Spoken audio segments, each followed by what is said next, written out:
Boa noite. Nós estamos aqui realizando o segundo Fórum Diálogos UFES com o tema Perspectivas para uma Nova Política. Nós convidamos o vereador Mazinho dos Anjos e o deputado Sérgio Majeski porque acreditamos que os dois têm sido um exemplo da nova política no estado do Espírito Santo. O vereador Mazinho pela simplificação e revogação de leis que têm sido inconstitucionais ou sem regulamentação, e o deputado Majeski pela defesa clara da ética, da economicidade, da transparência e de um gabinete que sirva de fato à população. Então a gente acredita que a nova política é feita com ética, é feita com eficiência e voltada aos interesses do povo e não aos interesses corporativistas. A opção da qual nós fundamos aqui na UFES tem tentado trazer essas boas práticas para debater dentro da universidade experiências que fora da universidade têm sido benéficas para todo mundo. Então, antes de ser deputado estadual, eu nunca fui vereador, nem vice-prefeito, nem prefeito, nem secretário, nem sindicalista, enfim. Eu fui professor, sou professor, a minha vida toda. E então, em 2014, quando eu me candidatei, assim, foi numa campanha também diferenciada. Minha campanha foi feita quase que integralmente pelas redes sociais, com muito apoio de ex-alunos e alunos, apoio voluntário. Aliás, parte desse apoio que eu nem sabia que estava acontecendo, e de alguns amigos. Por isso a minha campanha também, eu acho que foi a mais barata da história. Foi bom não ter contado também com o apoio de partido e tal, porque a minha atuação então tornou-se extremamente livre, apesar de ser do mesmo partido do vice-governador aqui do estado do Espírito Santo. A gente, assim que entrou ali, temos tentado mostrar uma nova política no sentido de fazer do nosso mandato não um exemplo, mas que de alguma forma ele seja pedagógico. Nós fizemos ali, eu acho que eu fui o primeiro a fazer o processo seletivo para o nosso gabinete. Cada deputado estadual aqui no Espírito Santo pode ter até 19 assessores agora, era 18 até julho, mas deram um jeito de criar mais um cargo, agora são 19, isso em plena crise, Eu não posso julgar os outros deputados, e nem estou aqui para isso, mas eu não saberia o que fazer com 19 pessoas para me atender, não teria, não consigo imaginar o que essas pessoas fariam. Então eu trabalho com 10 assessores. Nós, em 2 anos e meio de mandato, por isso economizamos aos cofres públicos aproximadamente R$1.300.000. É curioso como só no meio público você emprega pessoas sem necessidade. Ninguém emprega uma pessoa na sua casa para fazer favor, porque ela é sua amiga, porque ela é seu parente. Ninguém faz isso na sua loja, na sua fábrica, mas no sistema público se faz, se faz em tudo quanto é lugar. Então, são coisas que precisam ser revistas, e é muito pouco. Quando a gente fala sobre nova política, e eu tenho usado muito esse termo também, mas ao mesmo tempo eu tenho refletido muito sobre ele, o que a gente chama de nova política efetivamente, o que é a velha política, porque isso são termos polissêmicos até. E hoje, talvez nós estejamos atravessando um momento assim, que é uma encruzilhada para a história política do Brasil, entre aquilo que vai ser daqui em diante, e que pode ser bem melhor, mas que também pode ser pior, Não necessariamente mudanças são para melhor. Hoje, quando todo mundo clama por um novo político, por uma nova política, e reforma eleitoral, então, é o grande chavão, Precisamos de uma reforma política, precisamos de uma reforma política. E aí, seria interessante pensar, e como é a legislação política hoje no Brasil? Quantos brasileiros conhecem como é a legislação política hoje e por que nós precisamos da mudança? E se essa legislação existente, se ela funcionasse efetivamente como ela deve funcionar? Então, será que precisaríamos tanto de uma reforma política? E é uma outra questão, para que servem os poderes? O que é função do legislativo, o que é função do executivo, o que é função do judiciário? E agora entender as relações existentes entre os poderes, as instituições e o setor privado. Então você aprende desde a mais tenra idade, lá já no 8º ano do ensino fundamental, por aí, você já vai aprender lá um pouquinho sobre Montesquieu e os 3 poderes, né? Então o legislativo, legisla, né? O executivo, executa, o judiciário faz as leis funcionarem e tal, e que devem ser harmônicos e independentes. Isso em tese. E na prática, como é a relação desses poderes? E não só a relação dos 3 poderes, mas a relação desses poderes com instituições que não são poderes, mas são muito importantes, como o Ministério Público e o Tribunal de Contas, por exemplo. E a relação de todos eles com o setor privado, como é que é? A Operação Lava Jato, ela escancara uma boa parte disso, de como essas relações são prostituídas, como elas são promíscuas, como elas são encardidas no Brasil. Mas a população, ainda que isso esteja sendo escancarado, a população ela continua na superfície. Ela ainda não se aprofunda. Ela continua achando que ela é em Brasília. Ela continua achando que é lá no Rio de Janeiro. Ela não acha que seja aqui no Espírito Santo, que seja no município que ela mora, que seja em todo lugar. Ela continua tendo... Você vê que as pessoas são muito mais atentas à política nacional, que está todo dia nos jornais, do que aquilo que acontece no seu município.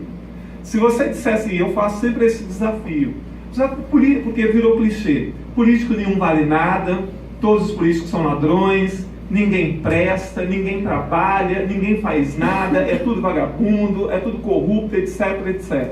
Aí você fala assim, é mesmo? Quantos vereadores tem no seu município? Talvez ela saiba responder quantos. Por exemplo, se vocês são daqui de Vitória, pensem, quantos vereadores tem aqui em Vitória? Talvez a maioria que saiba. Quantos? Número.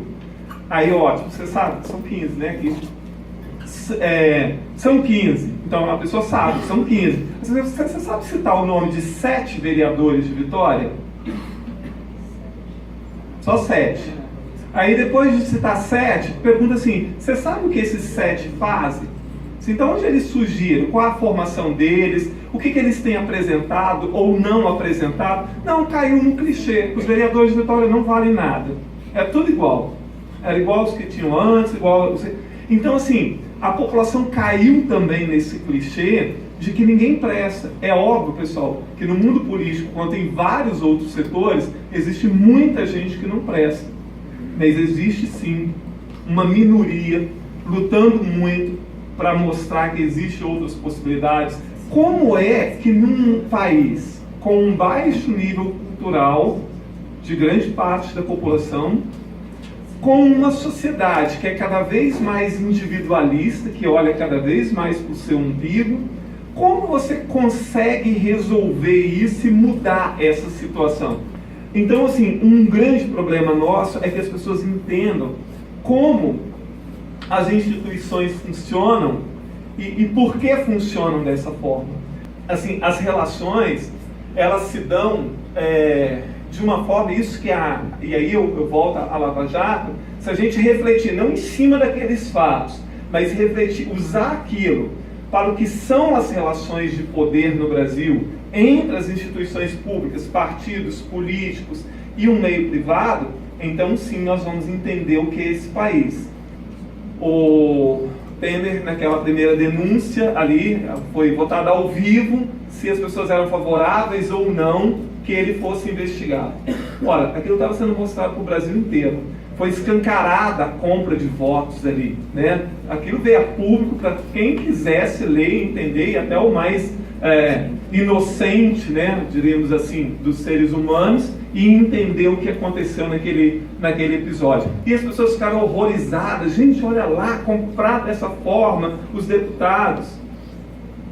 E aqui no Espírito Santo, quando os deputados votam o tempo inteiro do jeito que o governo quer?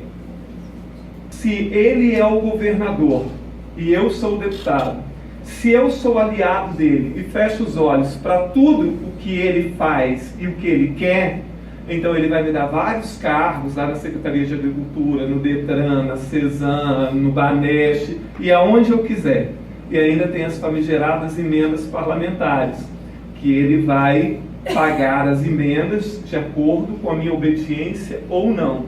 Então as pessoas vão olhar e vão dizer assim, tá vendo?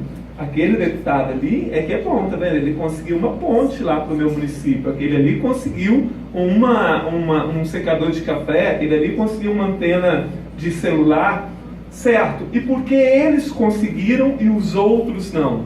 Porque eles tiveram que fazer para que isso fosse feito. Então assim, a pessoa passa 30, 40 anos na política, participando desse balcão de negócio, e consegue se eleger eleição em cima de eleição à custa disso.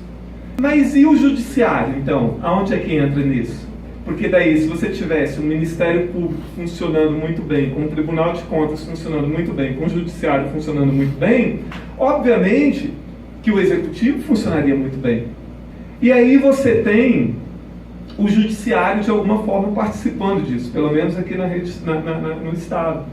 Você tem sim, né, um judiciário onde nada que venha a atingir diretamente quem está governando vai para frente. É engavetado ali, e dos amigos também do rei também ali são engavetados, ou não andam, e às vezes no próprio Ministério Público as investigações, você denuncia, as investigações não vão em frente, principalmente se forem pessoas da relação do governo. O Tribunal de Contas do Estado do Espírito Santo merece muito o nome de Tribunal do Faz de Conta. Mas o Tribunal de Contas, essa seria a função, ajudar a gente a fiscalizar. O Tribunal de Contas, ele dá justamente o aval para o governo cometer atrocidades. Aqui no Estado do Espírito Santo, só citando um exemplo, todo mundo sabe que o Estado e os municípios têm que investir no mínimo 25% das receitas em educação. Aqui no Espírito Santo, desde 2011 que isso não é feito, esse ano se investirá no máximo 18,5%. O Tribunal de Contas, ao invés de reprovar as contas, já da época do Casagrande, também do Atum, que isso começou no governo Casagrande, o Tribunal de Contas ainda criou uma resolução para amparar o governo a continuar fazendo isso.